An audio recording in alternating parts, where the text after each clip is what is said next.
Hey guys, welcome back to the Roblox Life YouTube channel. Today we look at some of the scariest games in all of Roblox. So make sure to watch until the end as you may just find your new favourite game. But before we get started, if you enjoy the video at any point, then consider leaving a like as it's always appreciated. Now let's look at some spooky games.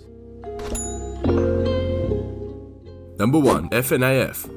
FNAF, or short for Five Nights at Freddy's, is actually a really popular computer game and it is regarded as one of the very best horror games ever. A lot of famous YouTubers have played this game, especially a few years back. It is a really scary game but still fun. Well, fun if you're the person that likes getting scared. So there is of course a Roblox remake of this game and it is pretty much as good as the real thing. Well, maybe better because we really love Roblox.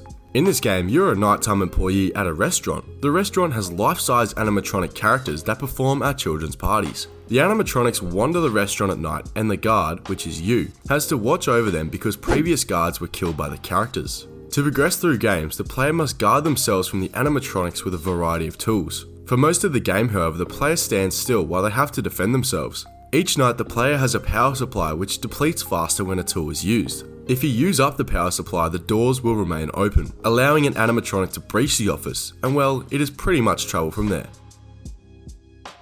Number 2. Before the Dawn.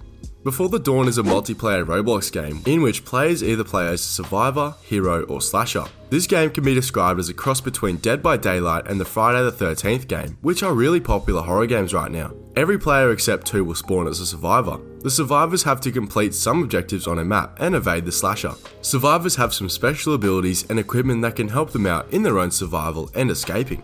The other player will spawn as a hero. Heroes are special classes that can help survivors by either directly supporting them with healing or by attacking and stunning the slasher. Heroes can also help out with completing objectives. Heroes do not have the same equipment and abilities survivors have. They have their own unique ones that you can choose from. And lastly, it is the spooky person you are running away from, the slasher.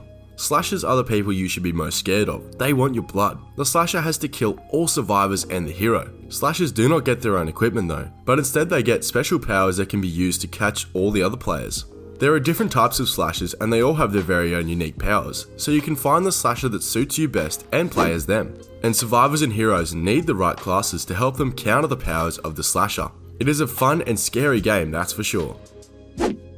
Number 3. Flee the Facility. Flee the Facility is an online multiplayer game where up to 4 players who are called survivors have to work together to hack a few computers around the map and escape through one of 2 exits.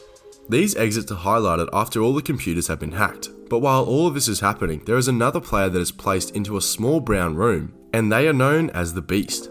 The Beast has to capture all survivors and stop them from escaping the facility to win the game. After 15 seconds of being in the box room, the Beast spawns into one of several random locations on the map, which is also in first-person view and can start hunting down the survivors. When you play as a survivor, it is really daunting when you see the Beast breathing down your neck. It is a very exciting and intense game that always keeps you on the edge of your seat.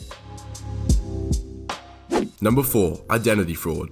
Identity Fraud is a horror maze game. In this horror game, there are mazes, and each of these mazes are different from each other. Also, in some of these mazes, there are codes, which are different from each server. This game is really brutal and unforgiving. It is bad enough that it is really scary, but the game is so savage as well. In order to beat the game, you have to finish all the mazes without dying, and defeat the final boss. If you die, you will be respawned back in maze 1, unless you have already reached the hallway. In this game, you will also have to solve puzzles to find your way out of the mazes and into the final boss's room.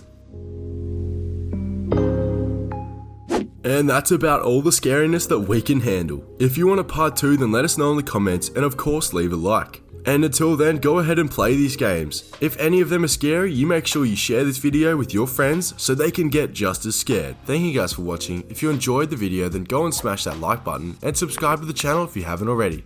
Turn on notifications for future videos and our other uploads too. We'll see you guys next time here on Roblox Life. Until then, take care.